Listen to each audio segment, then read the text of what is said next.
Welcome to the Line Life podcast. I'm Jeff Postlethwaite, senior editor of T&D World, and today we're bringing you more stories of the grit, courage, and inspirational teamwork that it takes to be a line worker. Hi, and welcome to the Line Life podcast. Thanks for tuning in. My name is Amy Fishbach, and I'm the field editor for T&D World magazine. For part 3 of our new Faces of the Future podcast series, we are featuring guest Joshua Hohenberg of Evergy. Thanks for joining us today for the Line Life podcast, Joshua. Thank you.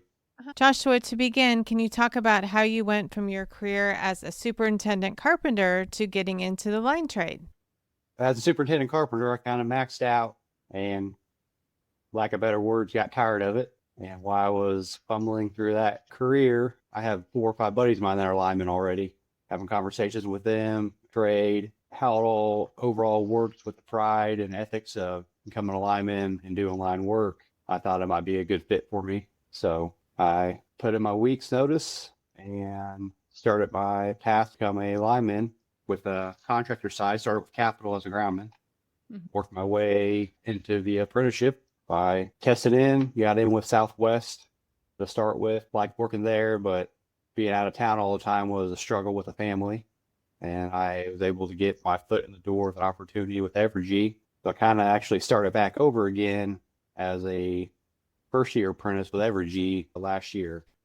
So now I'd like to talk to you a little bit about your apprenticeship in the line trade. Can you talk a little bit more about your training center for Evergy and where is it located and what are some of the features that they have there?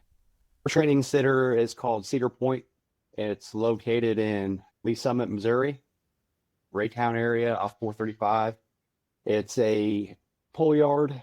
Also, we have a pole barn, so we do full training, setting poles, climbing, underground. We go every 6 months for a test, and then every year we have a year test there, and it's all hands-on work at Cedar Point, whether it goes from setting a pole, setting the truck up to dig a hole, and then set a pole. I also do in-between phase work. We also have the yard set up to where we get energized and do hot work training there as well.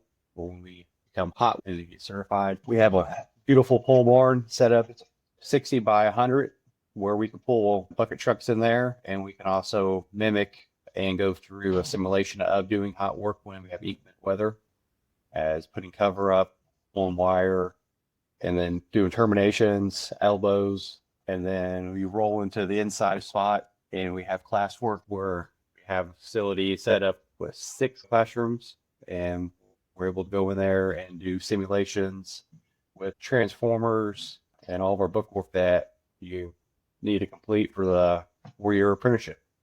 And then also the training crew as well. There's 5 instructors that work there that are all hands-on with us, that train us, supervise us, and rear us as we work out our path of becoming a apprentice lineman to a journeyman.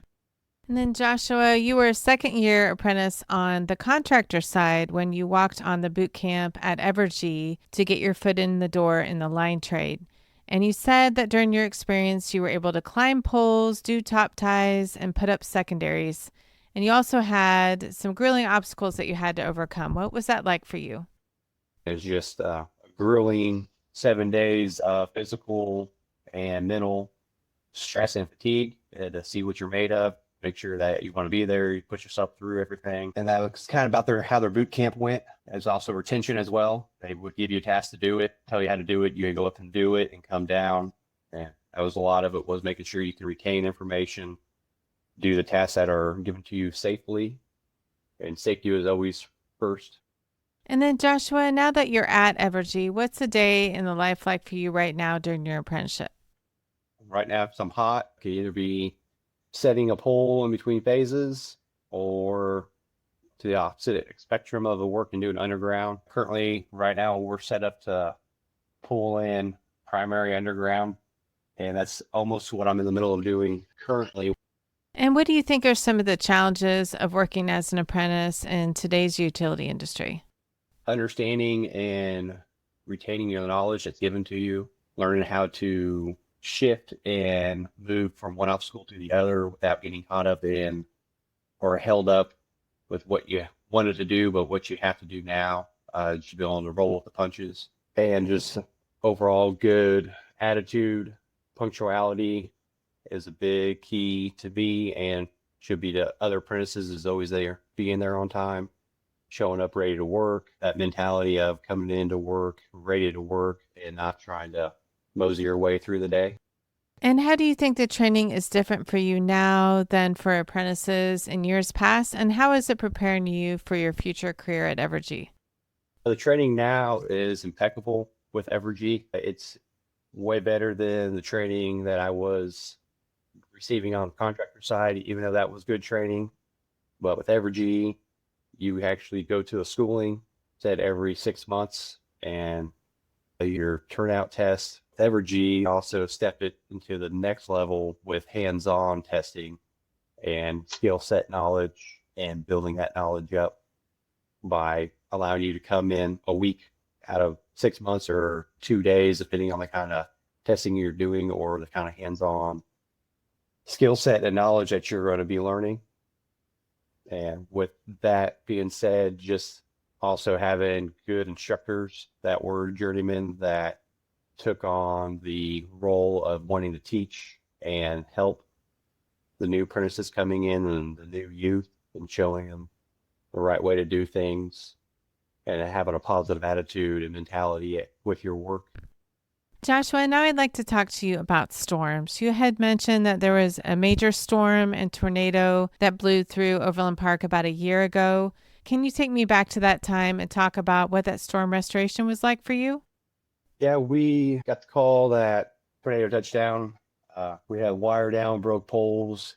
Majority of it was all rear easement behind homes and neighborhoods. So we pretty much laced our boots up, got our idea of where we're going to go. Our lead man went out and scoped things out, got the phone call back on what we look like our crew is going to do and what material we're going to have for the jobs that we were seeing that we're going to be getting.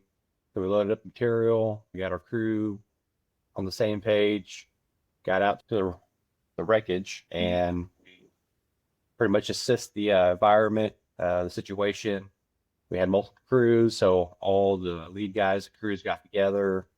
We all had a safety talk, which we call our tailgate, where we filled out what we're looking at as in work energize, de-energize, obstructions, obstacles, so trips and falls. Made sure that each crew was on the same page for the tasks that we were going to do, so then we weren't tripping over one another or getting ahead of one another to where something could go astray. Got out there, started. Our typical task that my crew and I was given was we had 2 or 3 broke poles, 3-phase, and went did our checks, made sure everything we got de-energized, locked out, tagged out. Then we had another safety talk after each cruise broke up. Every crew individually with their task had another small safety talk with just their crew. So then we could all make sure that we were crossing our T's and dotting our I's, make sure that we were all on the same page. We all got our task, and then we proceeded to roll out and do the work. Set a new pole, get a backyard machine, and set up to where we needed a location for our new poles. Got them drilled and augered, set, and then we started working the pole up. Unfortunately, how it was at that time there, we weren't really able to frame it on the ground like we like to do. It's a little bit easier to frame a pole on the ground. You have more hands-on, a little bit easier to fumble around with your tools. You're not trying to have everything in the air and work around it and bring everything up. But unfortunately, we weren't able to do that on the ground, so we had to do most of our framing in the air. We got our poles up, our arms up, and insulators. Started working the pole from the top down. Once we got all our hardware and material up, we started laying out wire, figured out best scenario, the best go for splicing the wire back and be able to pull it up to get it from our poles to the next set of poles that the other crew was doing. And we worked sun up to sundown that day, getting all the poles set, moving through with wire, getting everything heated up, and then turning the lights back on for these families. And Joshua, what is it like for you as an apprentice line worker to turn the lights back on for families and for your community following a storm? I don't really know how to put it in words, the feeling that it gives you. I would say an extreme sense of joy, but that don't even touch the feeling you get when you know that you've given something back to a family that's looking for that little bit of hope that things are going to go back to getting to the norm for them after devastation like that, where roofs are ripped off or half the house was missing. Some of them, it was a weird scenario with how some houses were left perfectly intact and two houses down, half of it was missing. Wow. So knowing that you're able to give them back hope and to know that, yes, power is a small thing, but it's a step in the right direction to get you back to normal, get your life back in working order after a horrible event like that. And just the joy it gives you knowing that you're doing something to give to somebody else, as small as it is as turning lights back on.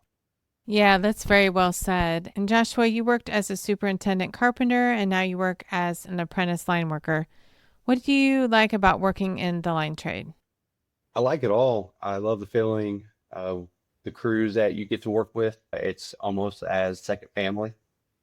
It's a brotherhood that is hard to put into words, that you come to work and it's not like you're even at work. You come and you're hanging out with a good group of men and women that have the overall same goal as you in life, and do your work, do the best that you can, always as safely as possible, which safety is always number one with Evergy and with us and with me. I always strive and tell some of the younger apprentices that I work with that you always finish the day how you started, at home with your children or your wife, safe. That's the goal that you have, a line worker. And coming from a carpenter to a line worker, you didn't have that. You had a brotherhood, but you didn't have the family-oriented brotherhood you have as being a line worker, the community that comes with being a line worker. It's quite beautiful.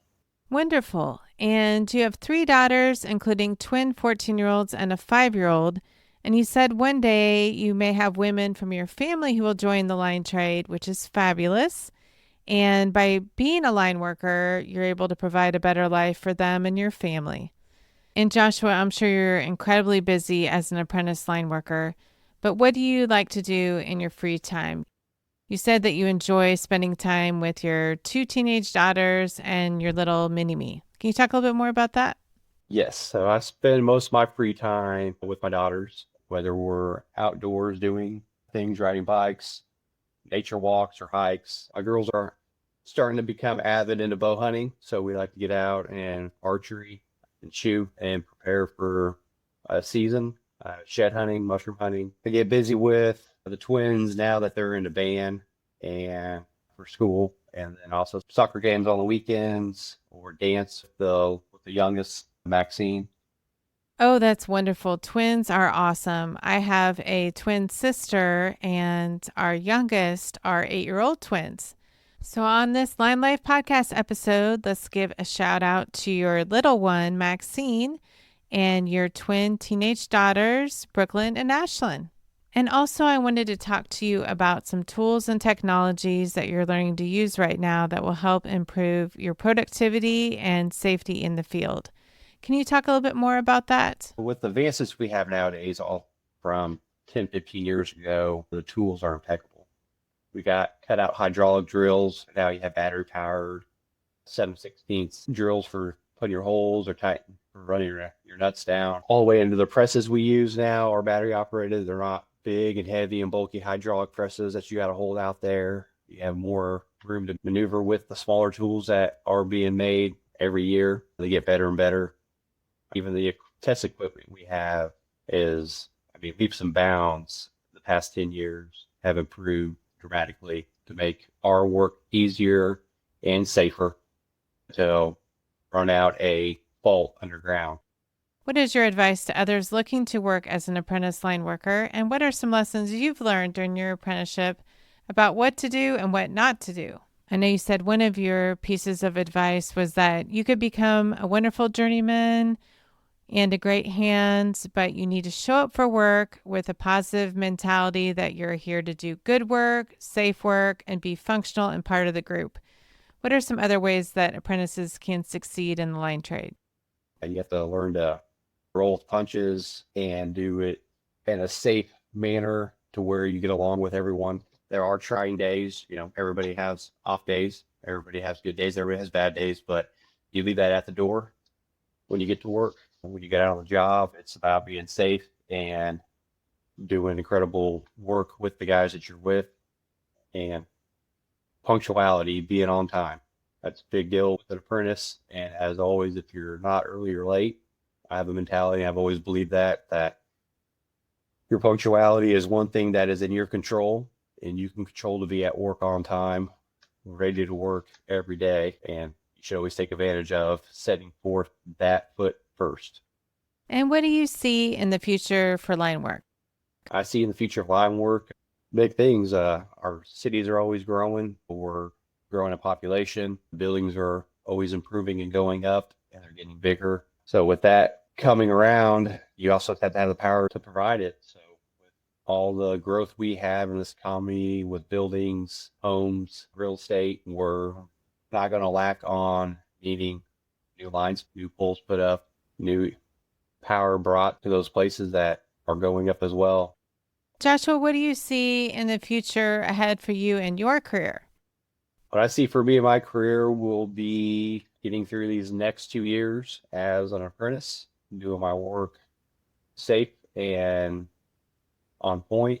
I hope to become a great hand as a journeyman lineman and eventually become a leadman and be able to run a crew. I don't foresee myself ever getting out of the field and going into an office position as the lineman or like a supervisor. I enjoy being in the field. I enjoy doing the work. I enjoy teaching. I would also give the idea of becoming a trainer later in life as I move through my career with Evergy. Joshua, thank you so much for taking time out of your busy workday to talk to us for the Line Life podcast. And we look forward to seeing you out at the International Lineman's Rodeo, and we wish you the best of luck with your career. Amy, thank you so much for having me on here. I really appreciate it and enjoy talking with you as well. This episode of the Line Life podcast was written, recorded, and edited by Amy Fishbach. It was produced by Jeff Postlewaite. That's me. To listen to past episodes, visit www.tdworld.com/podcasts or find us at Podbean. You could also drop us a voice memo or message at linelifepodcast@gmail.com with your comments on this episode. We'd love to hear from you. Please follow this show on Podbean or your favorite podcasting app to be updated when new episodes are released. Thank you for listening.